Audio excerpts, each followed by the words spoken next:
Fukushima Prefecture, Japan, February 28, 1989.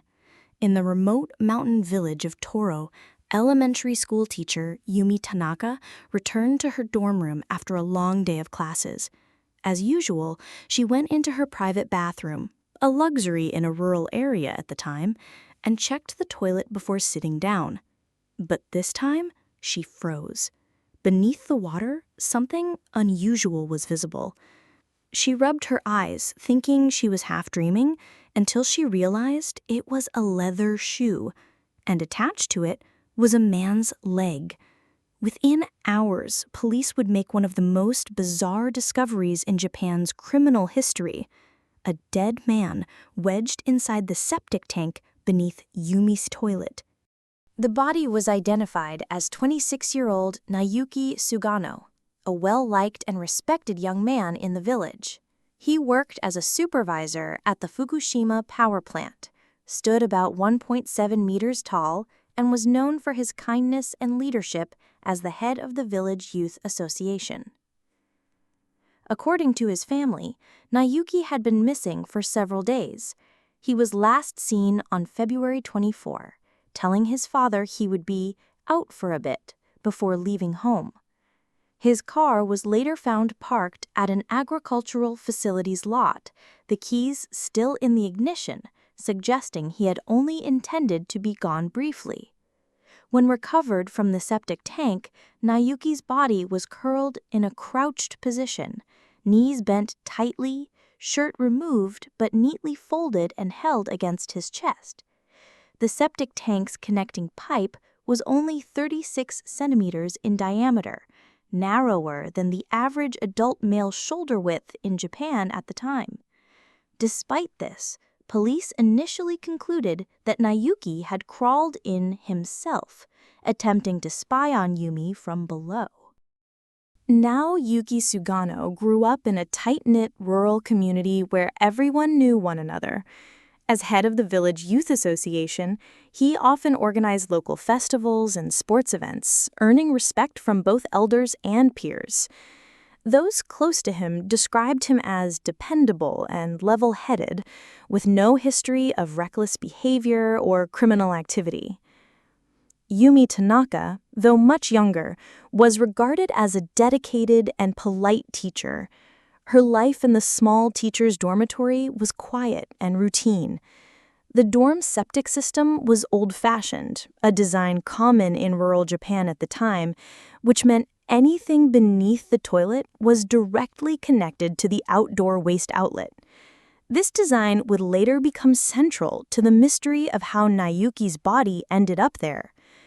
No evidence suggested that either Naoyuki or Yumi had any ongoing disputes, financial troubles, or personal conflicts that could explain a deadly confrontation. Forensic examination revealed no major external injuries on Naoyuki's body, apart from minor scrapes on his elbows and knees. The cause of death was listed as respiratory failure due to compression in a confined space. Essentially, he suffocated while wedged inside the tank. Police hypothesized that he had voluntarily crawled into the septic system through the outdoor waste pipe to spy on Yukimi. This pipe measured only 36 centimeters in diameter, narrower than the average shoulder width for Japanese men in the 1980s, about 40 centimeters. The theory quickly raised doubts among locals, as squeezing through would have been extremely difficult, if not impossible, for someone of his build without assistance or preparation. Further controversy arose when it emerged that police had mishandled the scene. No photographs were taken during the tank's excavation, the site was not secured, and the body was washed 3 times before forensic tests were conducted, potentially destroying valuable evidence such as hair, skin, or fingerprints. The official police stance that Naoyuki was a voyeur who willingly entered the septic tank quickly became the subject of public outrage. Villagers pointed out multiple flaws in this theory. Yumi had been away visiting family for several days, meaning there was no reason for Naoyuki to wait in such a filthy, cramped space. He had left his car unlocked with the keys inside, suggesting he had no plan for an extended stay. and there was no evidence he had prepared for entry, such as lubrication or protective gear. Alternative theory number 1, attempted escape. Some speculated that Naoyuki had been fleeing from someone or something and crawled into the septic tank in desperation. The discovery of his second shoe several hundred meters away by a riverside fueled this idea. However, critics noted that the septic tank's location in a secluded, dead-end area was an unlikely place to choose for hiding. Alternative theory number 2, forced confinement. Others believed Naoyuki had been attacked, rendered unconscious, and then forced into the tank. His minimal injuries suggested he was either incapacitated beforehand or unable to resist. Yet the peculiar curled position of his body indicated he may have regained consciousness at some point, possibly attempting to push himself toward the toilet opening before succumbing to suffocation. Alternative theory number 3, suicide. Though considered by investigators, suicide was widely dismissed by both the public and Naoyuki's family. There was no note, no history of depression, and no apparent motive. The method itself, entering a septic tank, was viewed as bizarre and impractical for a deliberate death. Public dissatisfaction with the investigation grew quickly. Within weeks, more than 4,300 residents of Toro Village signed a petition demanding that police reopen the case and consider homicide as a possible cause. Local leaders argued that Naoyuki Sugano's reputation, clean criminal record, and the bizarre circumstances of his death made the voyeurism theory implausible. Despite the public outcry, the police maintained their original conclusion, labeling the death an accident.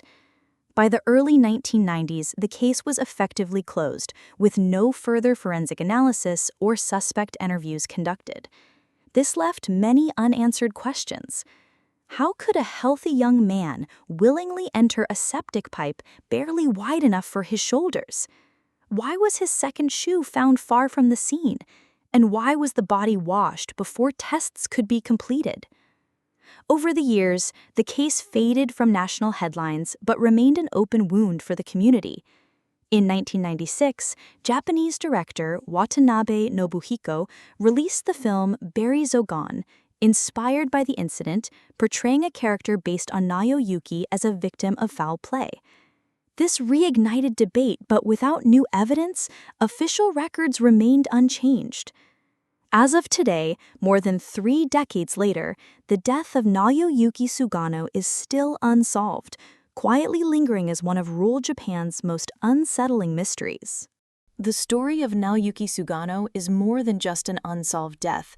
It is a lesson in how fragile the truth can be when evidence is lost and questions are left unanswered. In a small village where everyone knew each other, the idea that a respected young man would willingly crawl into a septic tank to spy on a woman defies the character witnesses who knew him best. Perhaps the most haunting aspect is the silence that followed. With the case closed, official files gathering dust, and no legal avenue to force a reinvestigation, the mystery has become part of local folklore, whispered among villagers, told to newcomers, and occasionally resurrected by journalists and filmmakers.